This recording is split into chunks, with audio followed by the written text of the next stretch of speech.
Hi friends, నేను మీ MPR. మన ఛానల్ని లైక్, షేర్, కామెంట్ మరియు సబ్స్క్రైబ్ చేయండి. సినిమా రంగం గురించి మనం మాట్లాడుకుంటూనే ఉంటాం. వారేమో వారికి ఏదైనా ఇబ్బంది కలిగితే మేమందరం కళామ తల్లి బిడ్డలం, మాకు రాజకీయాలు అవసరం లేదు అంటుంటారు. కానీ ఏదైనా ఒక వ్యక్తి కానీ, ఒక పొలిటికల్ పార్టీ కానీ ఖచ్చితంగా చెప్పాలంటే ఒక చిన్న పార్టీని మాత్రమే వాళ్ళు టార్గెట్ చేస్తారు. మిగతా ఏ పార్టీలు ఏం చేసినా సైలెంట్గానే ఉంటారు. అది ఫస్ట్ నుంచి జరుగుతూనే ఉంది. రాజశేఖర రెడ్డి గారు కానీ, చంద్రబాబు నాయుడు గారు కానీ వీరు ముఖ్యమంత్రిగా ఉన్నప్పుడు సినిమా పరిశ్రమ గురించి ఏం జరిగినది అది అందరికీ తెలుసు. కానీ 2019 తర్వాత, 2024 తర్వాత ఇప్పుడు వచ్చినటువంటి సినిమాలకు సంబంధించినటువంటి వీళ్ళు మాత్రం వాళ్ళు చేసే జబర్దస్త్ కామెడీలు అవన్నీ జనాలు చూస్తూనే ఉంటారు. అయితే వాళ్ళు చేసే ఈ బూత్ కామెడీలు మాత్రం పబ్లిక్ నచ్చింది. వాళ్ళని కమెడియన్లు అనుకుంటూనే ఉన్నారు. కానీ వాళ్ళు కూడా వచ్చి జగన్ గారి మీద బాగా ఇది చేస్తున్నారు. ఇది ఎంతవరకు మంచిది కాదు. వాడు ఏంటంటే ఈ మధ్య ప్రతిసారి ఒక సినిమా ఫంక్షన్, మొన్న ఏదో ఒక ఫంక్షన్కి వెళ్ళాడంట. ఫంక్షన్కి వెళ్ళి ఆ ఫంక్షన్లో కూడా జగన్ గారికి వచ్చిన ఎమ్మెల్యేల మీద వాడు సెటర్లు వేస్తూ ఉన్నారు. అలాగే ఇంతకుముందు ఇంకొక సినిమా దగ్గరికి వెళ్ళినప్పుడు కూడా ఆ సినిమాలో కూడా వచ్చి జగన్ గారి గురించి మాట్లాడుతూ ఉన్నారు.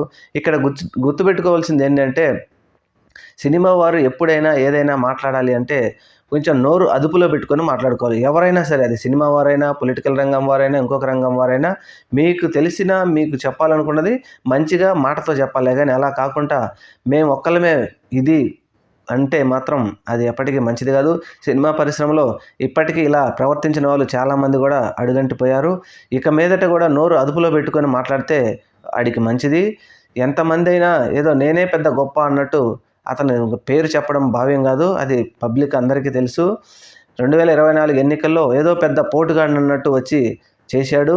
సరే, నువ్వు వచ్చి ప్రచారం చేయడం వల్లనే జనసేన కావచ్చు, లేకపోతే టీడీపీ కావచ్చు అధికారంలోకి వచ్చింది అనుకుంటే అది మీ భ్రమ. చంద్రబాబు నాయుడు గారు, పవన్ కళ్యాణ్ గారు కూడా ఇలాంటి వాళ్ళు ఎదవలు చేస్తూ ఉంటే చూస్తూనే ఉంటారు. కానీ మేము వాళ్ళని తీసుకురావట్లేదు. కానీ ఈ విధంగా ట్రోల్ మాట్లాడేటువంటి ఈ వెధవకు మాత్రం జబర్దస్త్లో కమెడియన్గా ఎదిగి వాడేదో బూత్ కామెడీలు చేసుకుంటూ వాడిని చూస్తున్న జనాలు వాడు చేసే కామెడీ ఇక మీదట ఆపేస్తేనే మంచిది. మీరు ఏదైనా చెప్పాలనుకుంటే మామూలుగా మంచిగానే చెప్పండి. కానీ ఎక్కడికి పోయినా జగన్మోహన్ రెడ్డి గారిని టార్గెట్ చేస్తూ జగన్మోహన్ రెడ్డి గారిని మాట్లాడితేనే ప్రజలు మనల్ని ఆదరిస్తారు అంటే నువ్వేం పెద్ద మగోడు ఏం కాదు. నువ్వు ఒక ఎంట్రుకతో సమానం జగన్మోహన్ రెడ్డి గారితో. ఆయన ఒక ముఖ్యమంత్రి, ప్రతిపక్ష నేత పనిచేసినటువంటి జగన్మోహన్ రెడ్డి గారు, ఆంధ్రప్రదేశ్ రాష్ట్రంలో 40% ఓటింగ్ ఉన్నటువంటి నేత జగన్మోహన్ రెడ్డి గారు. అందువలన మాట్లాడేటప్పుడు మాత్రం చాలా మంచిగా మాట్లాడాలి, జాగ్రత్తగా మాట్లాడాలి, నోరు అదుపులో పెట్టుకొని మాట్లాడాలి. అంతేగాని నువ్వు పోయిన ప్రతి సినిమాలో, ప్రతి సినిమా ఫంక్షన్లలో జగన్మోహన్ రెడ్డి గారి గురించి మాట్లాడటం మాత్రం పద్ధతి కాదు. ఈ పిలిచి ఆహ్వానించిన వారు కూడా ఇలా మాట్లాడుతున్నప్పుడు మరి ఎందుకు వాళ్ళను ప్రోత్సహించున్నారో వాళ్ళకే తెలియాలి. చూద్దాం మరి రాబోయే కాలంలో ఇలాంటి ఏమైనా అడిగడతారా లేదని. మా వాళ్ళు కూడా, మా అసోసియేషన్ వాళ్ళు కూడా వారికి ఏదైనా వస్తే ఏదో పెద్ద కోపాలతో ప్రదర్శిస్తారు. కానీ ఇటువంటి మాటలు మాట్లాడే ఎదవలను మాత్రం ఎవరూ పట్టించుకోవడం లేదు.